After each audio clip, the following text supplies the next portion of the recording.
Hey, welcome to another episode of Habits V2. Today, I'm going to try and do something a little bit different. This is for Father's Day, for all fathers out there, all the superheroes.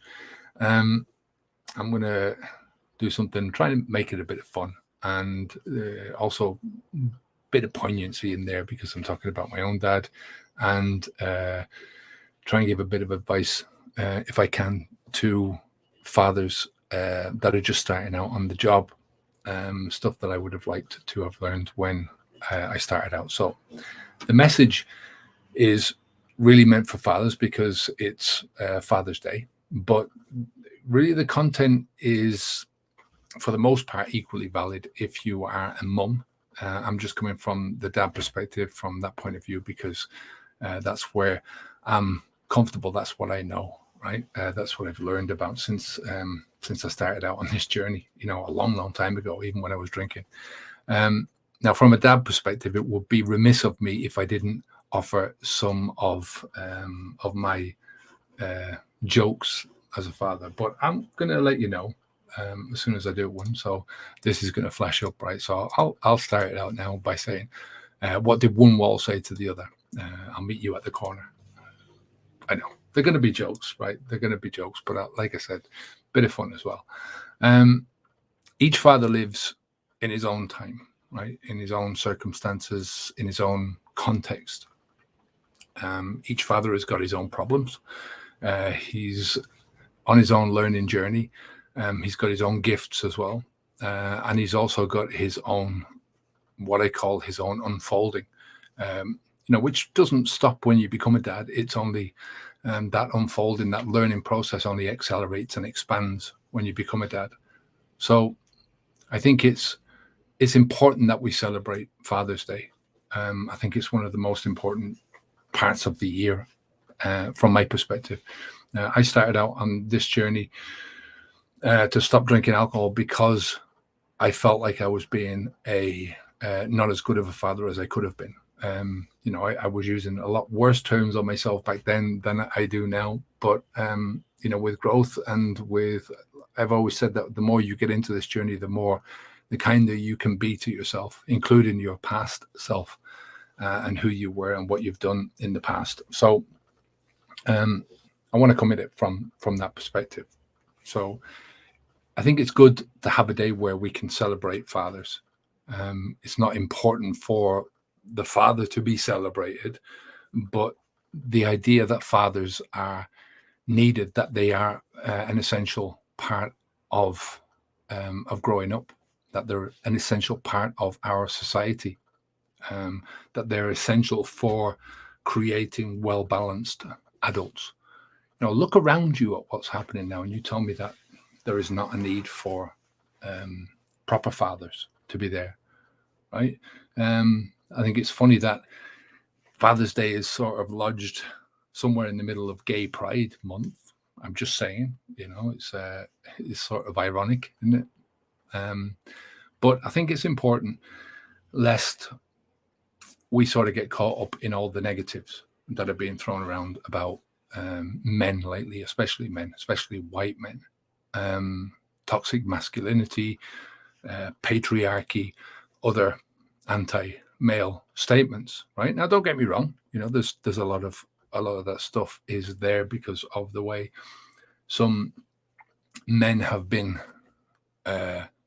behaved in the past, and mistakes that have been made by some people, and just some men are assholes. That's just it. You're not going to get away from that. But that's across the board. Some humans are assholes. It comes out in one way with men and comes out in other ways for other people, right? So I think most men are big enough, they're smart enough to see this as the fad that it is, that it's something that's spurred on by corporate media, by politicians whose only interest is to grab more votes and to make sure that people vote for them, and by virtue signaling morons, right? And this is a phenomenon which is, I think, being driven by media, and thankfully it's not reflected in real life. Once you get outside of certain institutions, universities, that kind of thing, and once you get out of certain situational bubbles, this it tends to be located in certain geographical areas, but not in others. Most of the world doesn't look at this look at these problems in that sense. I think in these places, common sense has taken a backseat to absurdity to a big degree, right? So my problem with it is that there are young boys who, especially young boys, but I think also girls as well, young girls who are experiencing, who don't have the experience of life to see what they're experiencing for what it is, and are in danger of looking at their fathers, and in the case of young boys, looking at themselves in an undeserved poor light, in a bad light. And I think that these young children are in danger of growing up, the girls and the boys, of being scarred for life and having their opinions unnecessarily altered for life, and looking at men in general as being bad and fathers as being unnecessary. I think that's a bad thing for society, right? Coming from the perspective of a father. This is one of the best journeys that I have ever taken in my life. I wouldn't give it up for anything, and I will fight for that. So you're going to see a lot more videos on this channel about fatherhood. So I think that's one of the biggest reasons why we should celebrate fathers a day. If that's what we have, then that's what we have. Just as a sort of a small counterbalance, and because I think most dads are just awesome, right? So, right, joke alert. I asked my dog the other day, "What's 2 minus 2?" He said nothing. Sorry. The best father for me, when I talk about my own dad, this is something that was sent to me by my sister, so I want to read you this first. This is called The Silent Strong Dad by Karen K. Boyer. And, if there's anything that sort of can look at what I think about my dad's gone now. He's passed a few years now, but it's how I look at my dad. He never looks for praises. He's never one to boast. He just goes on quietly working for those he loves the most. His dreams are seldom spoken. His wants are very few. And most of the time his worries will go unspoken too. He's there, a firm foundation through all our storms of life, a sturdy hand to hold on to in times of stress and strife. A true friend we can turn to when times are good or bad. One of our greatest blessings, the man that we call Dad. Like I said, that was sent to me by my one of my younger sisters, and I thought it just typified my own father, so I thought I'd read it out there. But for me, the best father is sort of someone you can look up to, no matter how old you get. Right? I remember growing taller than my own father, by a good foot. My dad was only a small guy, and looking down on my dad, but it didn't diminish how much I looked up to him as a person, right? I think a good father should be someone who always has your back or is willing to hold your hand, even though some of us might not want our hand held when we grow older. It's nice. Actually, when you grow a bit older, when you think about it, I'd love to hold my dad's hand, even though my dad wasn't there all the time, right? He was there, but he worked hard. He was a tremendously hard worker. But I knew I could rely on him if I needed anything. And, even later in life, when we moved country and we were in different parts of the world, he was always there at the end of a telephone line, and always with some few words that would calm me down or, send me in sort of back on the right track again, but a good dad is always somebody who sort of gives you belief in yourself, onwards and upwards. What I say at the end of almost all of my videos comes from my dad. Right? He never gave me cheesiness, or it was always just encouragement and optimism about my own self and my own life and what I could do. A good dad doesn't bullshit, right? There's no point in sugarcoating things in life. I think, the more honest you can be, the better. I think a good dad allows you to take your own knocks. I was watching one of my coaching clients sent me a Kevin Hart video recently, and he was talking about one of the books that he read, and he was talking about his kids in general. And he said that his next book was going to be called Leave the Corners Alone, right? Which means that you allow your kid to bang his head off the corner of the wall, or to scrape his knee, or to burn his hand on the stove, that kind of thing. It applies to boys and girls as well, but I think some of those lessons in life are the ones that you experience firsthand and only really need to be experienced once. If you're running around and you fall and you crack your head against the wall, you're not going to be careful the next time, or a bit more careful. If you burn your hand on the stove, you're not going to touch the stove again, that kind of thing. So I think my dad was one of the most important people in my own life. He taught me a lot of things in life, not necessarily by sitting me down and talking to me about things, but just things that he did, right? He taught me to roll up my sleeves and get stuck in, and to do that honest day's work, to go out and earn your money. That the power of that is not just in the money that you earn, but in the lessons that it teaches you as an individual, as somebody who can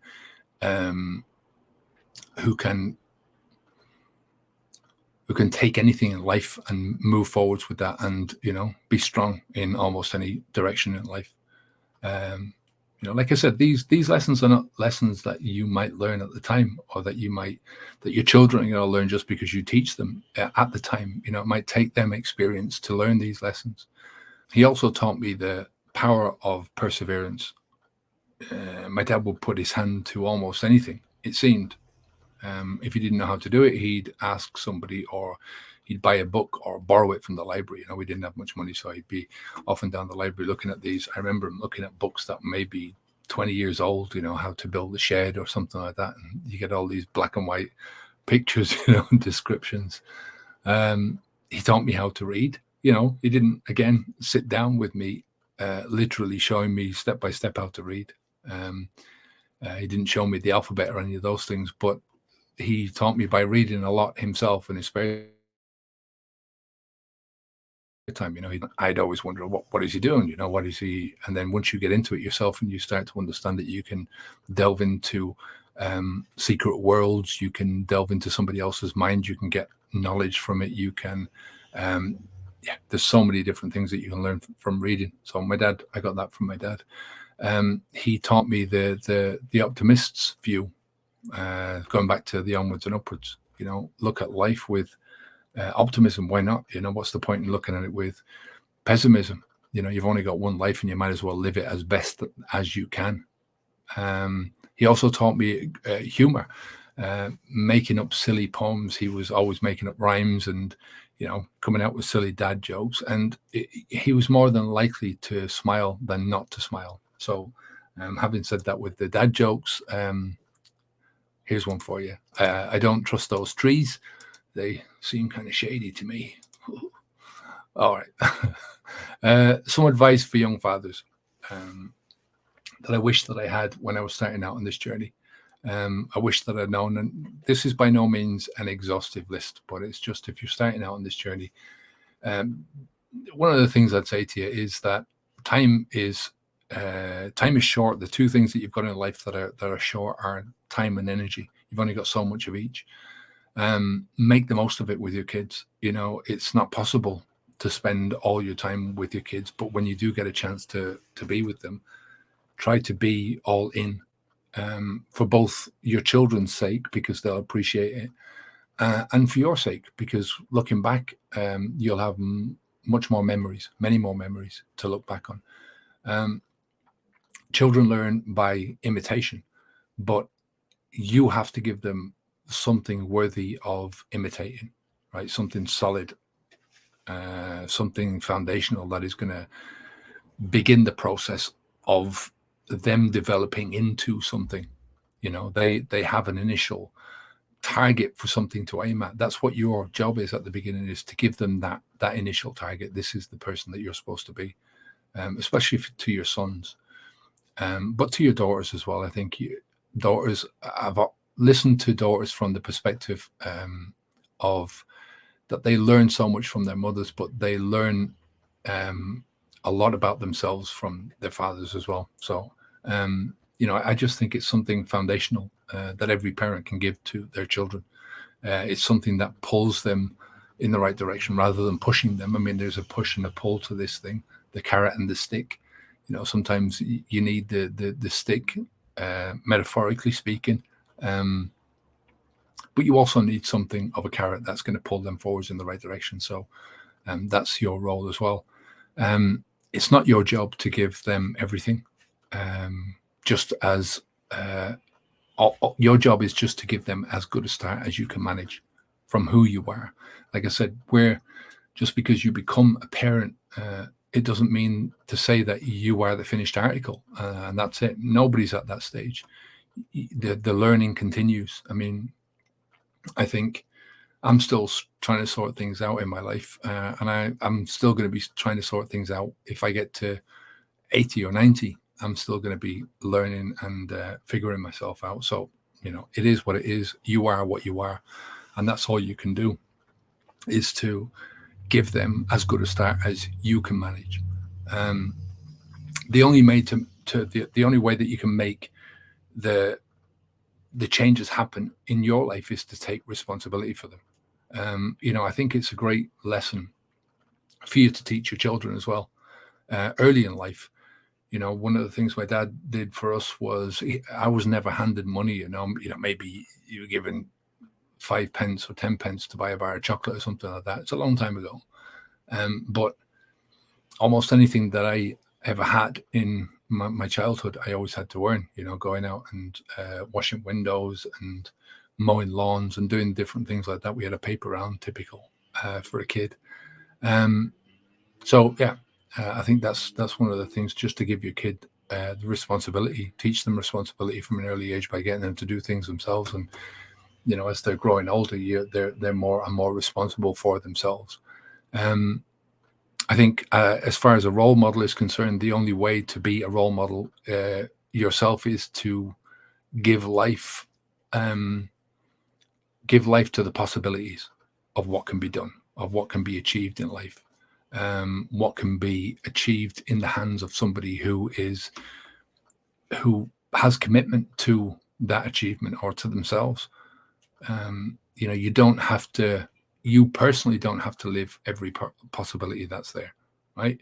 You only have to show that life is full of possibility, that it's full of potential, that life can be full of meaning, that living a good life is in the hands of each individual person.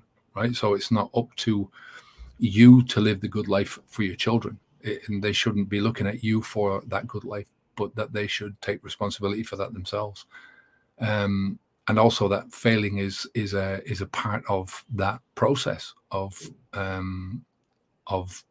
taking responsibility, of being committed to yourself. That failing is the part of a process of getting to the happy life and to living a contented life and to living a successful life. So as a father, the choices that you make have the capacity to change much more than your life, to change much more than the directions that your life is going to take. You have the opportunity of providing what I call the best kind of generational wealth. In terms of money, which is what most people think about in generational wealth, 70% of wealthy families lose the wealth by the next generation. So they hand money down to their kids, and the kids don't appreciate it because they haven't grown up in that. 90% of the generational wealth is gone by the following generation. So two generations, 90% of families' money is gone. And like I say, mostly it's because it's not so simple to pass on experience of how that wealth was created to children who've never experienced want or need, or they haven't experienced things like the mother or the father growing up. So I think in terms of generational wealth, from my perspective, There's nothing wrong with handing money down to your kids, but I think wisdom and the thirst for learning is something that can be successfully passed down through the generations. How to live right, how to be happy, how to be solid in yourself, foundationally solid, physically and emotionally strong. How to eat the right things, how to exercise, the lessons of good values and good morals. This is the kind of generational wealth that I think creates not only flourishing foundations for your children, but your grandchildren and your great grandchildren, and down through the generations, you're much more likely to hold on to that kind of generational wealth.